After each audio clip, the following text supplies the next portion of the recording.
Arquitectos de la cultura de la muerte Friedrich Nietzsche. Por Donald de Marco y Benjamin de Waike. Friedrich Nietzsche. Corría el año 1870, y acababa de empezar la guerra franco-prusiana. Un filólogo de 25 años, de camino al frente, presenció la impresionante y pomposa marcha de un batallón de caballería que atravesaba la ciudad de Frankfurt. Sobrecogido por el espectáculo, el joven académico tuvo una visión de la cual nacería toda su filosofía. Sentí por primera vez que la voluntad de vivir más fuerte y más sublime no se expresa a través de una miserable lucha por la existencia, sino a través de la voluntad de la guerra, la voluntad de poder, la voluntad de dominación. 32. Esta visión pertenecía a Friedrich Nietzsche, y su vida y sus escritos no harían sino darle sustancia y forma. Era una visión grandiosa, que clamaba por el surgimiento de un superhombre que tendría un coraje de acero y una fuerza bruta que le dotarían para hacer cosas que harían temblar a los espíritus débiles. Sus problemas de vista y una caída de un caballo le incapacitaron para el servicio militar en activo. Así las cosas, fue destinado al servicio de ambulancias, donde trabajó de forma extenuante. Pero su constitución física no era la apropiada para enfrentarse cara a cara con los terribles efectos de la guerra. La simple visión de la sangre le enfermaba. Contrajo difteria y disentería, y fue enviado de vuelta a casa en condiciones deplorables. Si Nietzsche había de convertirse en el superhombre de su visión, no sería en el campo de batalla sino, más bien, en las aulas o a través de sus escritos. Dos líneas de causalidad prepararon el terreno para la asombrosa visión de Nietzsche, una negativa y reaccionaria, otra positiva y gozosa. Juntas formaron una poderosa amalgama que le proporcionó el impulso que movió su vida. Friedrich Nietzsche nació en 1844, hijo de un ministro luterano. Tanto por línea paterna como materna, le precedía una larga línea de clérigos. Todos sus familiares esperaban que el mismo Friedrich, en su momento, se hiciera ministro. Incluso sus compañeros de clase le llamaban, el ministrín. Su padre, que había sido tutor de varios miembros de la familia real, se llenó de alegría cuando su hijo, el único varón que acabaría teniendo, nació en el cumpleaños del rey Federico Guillermo IV. Precisamente el nombre de su hijo se lo impuso en honor a su rey. En 1848, cuando el pequeño Friedrich tenía 4 años, sufrió un duro golpe al morir su padre a causa de una caída. Una de las consecuencias de este desgraciado accidente fue que, en lo sucesivo, Friedrich sería criado por un cuarteto de mujeres, su madre, su abuela y 2 tías solteras. Solo tuvo una hermana, de nombre Elizabeth. Este ambiente de mujeres, le hizo adquirir una delicadeza y sensibilidad casi femeninas. 33. Su reacción, probablemente excesiva, fue comprensible. Tomó la decisión de no convertirse en ministro protestante. En 1865 Nietzsche descubrió la obra de Schopenhauer El mundo como voluntad y representación. Para él fue, un espejo desde el que observé el mundo, la vida y mi propia naturaleza, descritas con una atemorizante grandeza. 34. Aceptó entusiásticamente el concepto de Schopenhauer de una voluntad instintiva e irracional, y lo utilizó como punto central de su filosofía. Igualmente le entusiasmó lo que consideró el ateísmo sin complejos, de Schopenhauer. 35. A los ojos de Nietzsche, Schopenhauer fue el primer ateo declarado y beligerante en los anales de la historia alemana. Al igual que Schopenhauer, Nietzsche aceptó de todo corazón la noción de que el ateísmo es una condición previa y necesaria para el avance del pensamiento filosófico. Nietzsche rechazó el cristianismo de sus antepasados y abrazó la voluntad por la vida como su nuevo Dios. En su primer libro, El nacimiento de la tragedia, Nietzsche, el doctor de las palabras, dio nombre y bautizó a su recién adoptada deidad. Así aconteció que, mi instinto vital se encaró con la ética y puso las bases de una antidoctrina radical, con una inspiración estética, para oponerse a la crítica cristiana de la vida. Pero esa antidoctrina todavía necesitaba un nombre. Para ser un filólogo, esto es, un hombre de palabras, la bauticé, de manera bastante arbitraria, porque ¿quién puede decir cuál es el verdadero nombre del anticristo? Con el nombre de un dios griego, Dionisio. 36. Nietzsche se apasionó con su nuevo dios. Para el Dionisio, Baco, era la vida, instintiva y sin aguar. Acusaba al cristianismo de no ser nada más que la voluntad de negar la vida, de ser un secreto instinto de destrucción, un principio de calumnia, un agente reductivo, el principio del fin, y, por esa misma razón, el peligro supremo. 37. Desde sus mismos inicios, entendía Nietzsche, el cristianismo solo se dedicó a su propia destrucción. El cristianismo odiaba este mundo, tenía miedo de la belleza y de la sensualidad y apartaba a sus seguidores de la vida redirigiendo sus intereses reales y naturales hacia su prójimo, y hacia una vida en el más allá. 38. Dionisio, la apoteosis del arte, se convirtió en dios y modelo para Nietzsche. En su nacimiento de la tragedia habla de los 2 dioses a los que los griegos habían venerado en el arte. Dionisio era la primera de esas deidades. Es su dios de la canción y de la música, del baile y del teatro.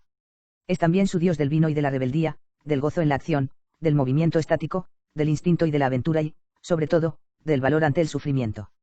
Luego llegó Apolo, el dios de la paz, del placer y del reposo, de la lógica, la contemplación y la calma filosófica. Nietzsche atribuye un incesante poder masculino a Dionisio y una tranquila cualidad femenina a Apolo. Aunque afirmaba que lo más noble del arte griego era la unión de estos dos ideales, leyendo sus escritos resulta absolutamente claro que fue Dionisio quien cautivó el alma de Nietzsche, para quien la llegada de Sócrates y Platón a la escena griega fue el comienzo del enfriamiento del espíritu dionisíaco y de la dominación de Apolo. En ese momento el intelecto desplazó al instinto, la psicología crítica a la filosofía poética, la ciencia al arte y la dialéctica a los Juegos Olímpicos. Nietzsche criticaba a Platón, al que consideraba cristiano precristiano, y condenaba la máxima de Sócrates de «conócete a ti mismo», por estimar la bárbara 39. Esta valoración de Sócrates daría paso posteriormente a una apasionada inquina. En su última obra, En torno a la voluntad de poder, que dejó sin publicar, se editó en 1909 a 1910, afirma que Sócrates representa el momento de la más profunda perversidad en la historia de los valores, lo tacha de maniático moral, bufón y tirano, y describe el método socrático como una exageración, una excentricidad, una caricatura, una burla, pura sequedad dialéctica. 40. Al temperamento dionisíaco de Nietzsche le impacientaban las mentes inquisitivas y serenas de Sócrates, Platón y Aristóteles. Veía la filosofía no como una armonía de los temperamentos de Dionisio y de Apolo, sino exclusivamente desde el punto de vista del primero. En torno a la voluntad de poder, afirma que la filosofía, según la he entendido y vivido hasta el presente, es la búsqueda voluntaria de los aspectos más repulsivos y atroces de la existencia. 41. Como podría haber expresado su preferencia por la embriaguez dionisíaca de forma más clara que en el siguiente texto, la ebriedad debe haber elevado previamente la excitabilidad, no puede surgir arte alguno antes de esto. Todos los tipos de ebriedad, por muy diferentes que sean en su origen, tienen ese poder, sobre todo la ebriedad de la excitación sexual, que es la más antigua y primitiva. De forma similar, la ebriedad de la celebración, del torneo, del acto valeroso, de la victoria, de toda agitación, la ebriedad de la crueldad, la ebriedad de la destrucción, la ebriedad que provocan ciertas influencias meteorológicas, por ejemplo la ebriedad de la primavera, o la debida a la influencia de los narcóticos, finalmente la ebriedad de la voluntad, la ebriedad de una voluntad sobrecargada. 42. Al menos durante un tiempo, Nietzsche encontró en la música de Richard Wagner una nueva primavera, tanto para Alemania como para el espíritu dionisíaco. De las raíces dionisíacas del alma alemana ha brotado una fuerza que no tiene nada en común con los presupuestos de la cultura socrática y que ésta no puede ni explicar ni justificar, me refiero a la música alemana, en la poderosa senda que va desde Bach hasta Beethoven y desde Beethoven hasta Wagner. ¿Cómo puede el ridículo intelectualismo de nuestro tiempo enfrentarse al monstruo que ha surgido de estas profundidades infinitas? 43. Le conmovía particularmente el tercer acto de Tristán e Isolda, la escena, amor/muerte, donde experimentaba la mismísima pulsión de la voluntad del mundo, y sentía la incontrolada lujuria de la vida derramándose por todas las venas del mundo, ora como un torrente atronador, ora como un arroyo delicadamente espumeante. 44. A pesar de su desbordado entusiasmo por los primeros trabajos de Wagner, Nietzsche nunca perdonaría al compositor de El Anillo de los Nibelungos que creara Parsifal, 1882. Esta ópera es una exaltación del cristianismo. Rinde solemne homenaje tanto a la lanza que atravesó el costado de Cristo como al cáliz de la última cena. Es más, su protagonista, Parsifal, es un personaje absolutamente anti-nietzscheano, un alma pura capaz de resistir todas las tentaciones sexuales. Al final le llega la recompensa por su pureza inquebrantable cuando es hecho rey. Fue un durísimo golpe para Nietzsche. Para el filósofo huérfano, Wagner había sido un segundo padre, el hombre que parecía ser la encarnación del espíritu dionisíaco. Nietzsche estaba profundamente versado en conocimientos musicales, tenía talento para tocar el piano como aficionado, incluso compuso algunas melodías poéticas. 14. Sus alabanzas a Wagner habían sido tan desaforadas como sus críticas a Sócrates. Lo que no puede hacer Wagner es malo. Wagner puede hacer muchas cosas, pero no las hará, por el rigor de sus principios. Cualquier cosa que haga, nadie podrá hacerla después de él, nadie la ha hecho antes que él, nadie volverá a hacerla jamás.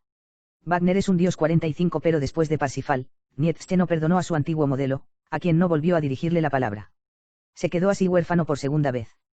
Todos sus dioses se habían revelado intrascendentes. Su primer dios, el de sus padres, había muerto, Dionisio estaba atrapado en la antigüedad, y Wagner había demostrado no ser digno. Nietzsche necesitaba encontrar un nuevo dios y maestro. Lo encontró en Zoroastro, la deidad persa.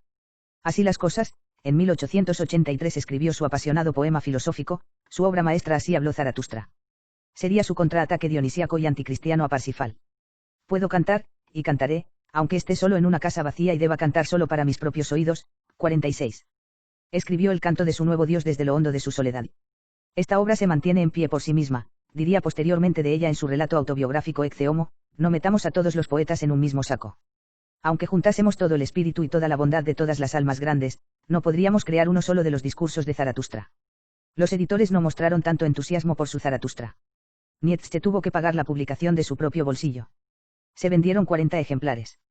Regaló otros 7. Nadie lo alabó. La soledad de Nietzsche, a pesar del impulso vital que proclamaba, se estaba inclinando hacia un peligroso precipicio. Ejemplificando el propio estado del alma de Nietzsche, Zaratustra desciende de la montaña para predicar a la multitud después de haber permanecido meditando allí durante 10 años.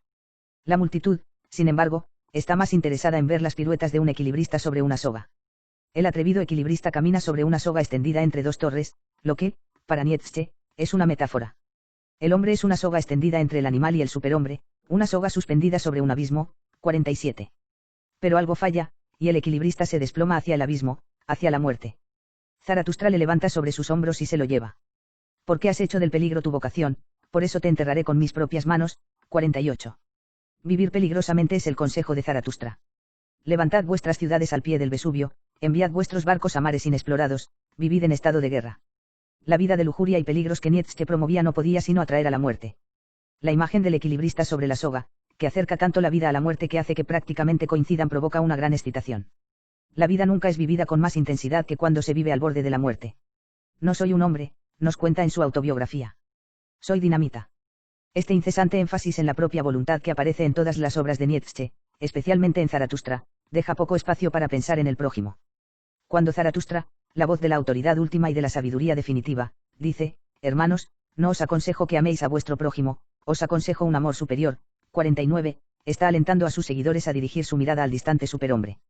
Debemos amar a los que nos resultan más extraños, no guardéis consideración alguna a vuestro prójimo. 50. Hacer tanto hincapié sobre sí mismo y sobre su heroica obligación de desafiar a la muerte tuvo como natural consecuencia hacer más aguda su soledad. Oh, soledad. Mi hogar, la soledad. De qué tierna y bendita manera me habló tu voz. 51. Nietzsche tuvo así que ser su propio Dios, su propio padre y su propio héroe. Una tarea más que formidable para cualquiera.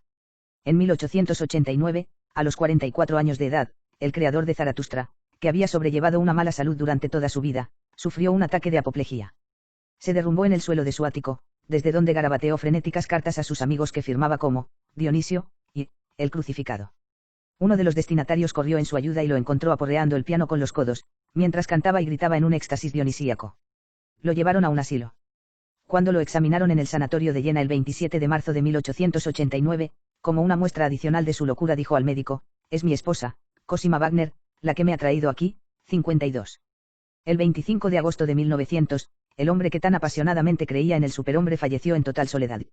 Nietzsche, el hombre que se había burlado del consejo socrático de «conócete a ti mismo», apocado, y pusilánime, al final acabó no sabiendo quién era, creyendo que era Dionisio, Cristo, Richard Wagner, o los tres a la vez.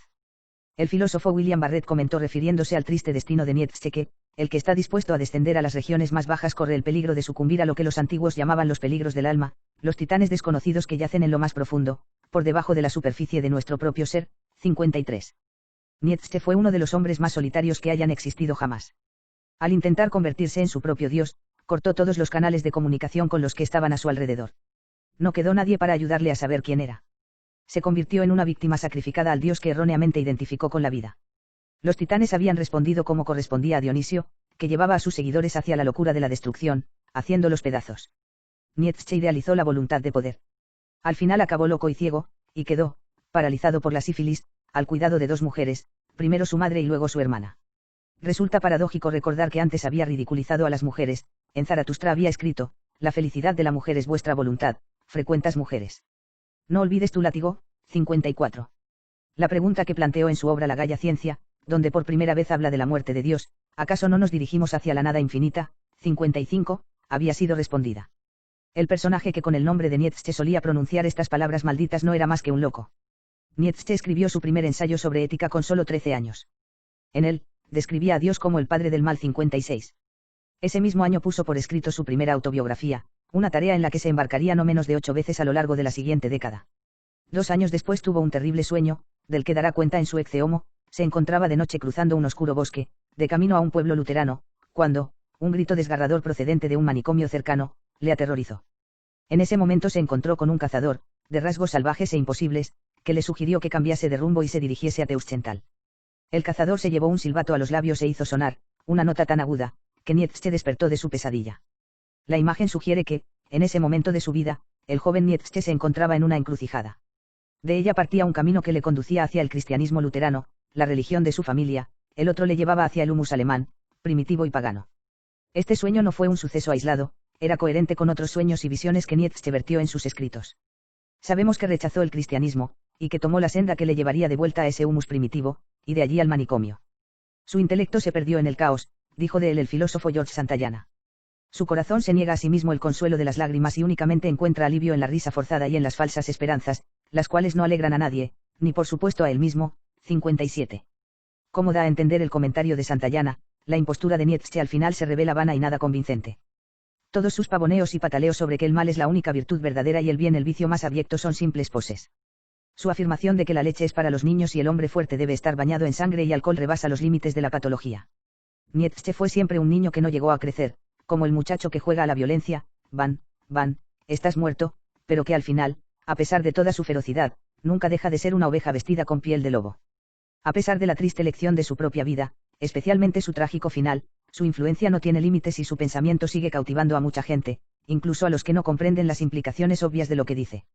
Entre ellos hay universitarios rebeldes, músicos de rock duro, feministas radicales que ansían poder, y abortistas furibundos que creen que la moralidad reside exclusivamente en la voluntad.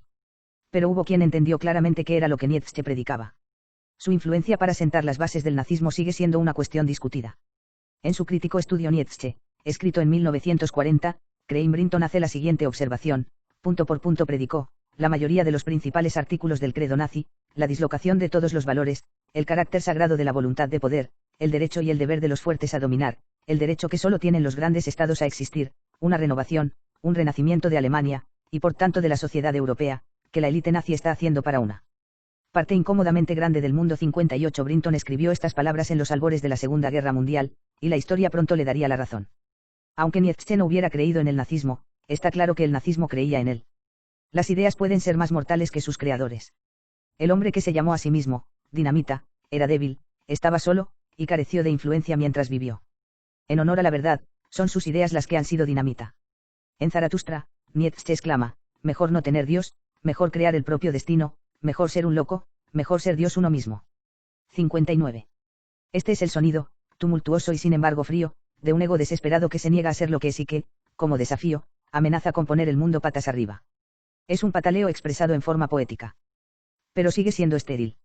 Y cuando hay quien lo adopta y lo imita, lo que hace es generar el caos. Como destacaba Jacques Maritain, el ateísmo es algo que no puede ser vivido. 60. El bien al que aspiramos, el objeto natural de la voluntad humana, es la bondad en sí misma, no la realización de nuestro ego. El ateísmo ata a la persona. Rechaza la pura bondad, que es el verdadero objeto de la voluntad, y la sustituye por un bien ilusorio. Ser el Dios de uno mismo no es algo heroico. Es una actitud estúpida y autodestructiva. Y lo es porque, esencialmente, es irreal. El heroísmo genuino tiene lugar dentro del mundo de lo real. El verdadero valor exige algo más que adoptar una pose. Pues toda voluntad, incluso la más perversa, desea a Dios aunque no lo sepa, argumenta Maritain. Es más, ninguna rebelión contra el orden del Creador puede jamás ser verdaderamente creativa, sino que, en última instancia, acaba en la destrucción, de modo que, toda experiencia absoluta de ateísmo, si se sigue de forma consciente y rigurosa, acaba provocando su disolución física, acaba en suicidio. 61. Al exaltar la voluntad humana sobre cualquier otra cosa y al declarar la muerte de Dios, Nietzsche proporcionó a la cultura de la muerte una antifilosofía apasionada y cautivadora que le serviría como cimiento. Al alabar al yo aislado que desafía toda ley, costumbre y uso social, Nietzsche nos proporciona un programa altisonante que justifica cualquier cosa que desee la voluntad. El triste resultado, siguiendo el patrón de la propia vida de Nietzsche, es una cultura que se inclina hacia su propia autodestrucción, esto es, hacia su propio suicidio. Es la misma cultura de la modernidad que G.W.F. Hegel caracterizó de forma satírica como Viernes Santo sin Domingo de Resurrección.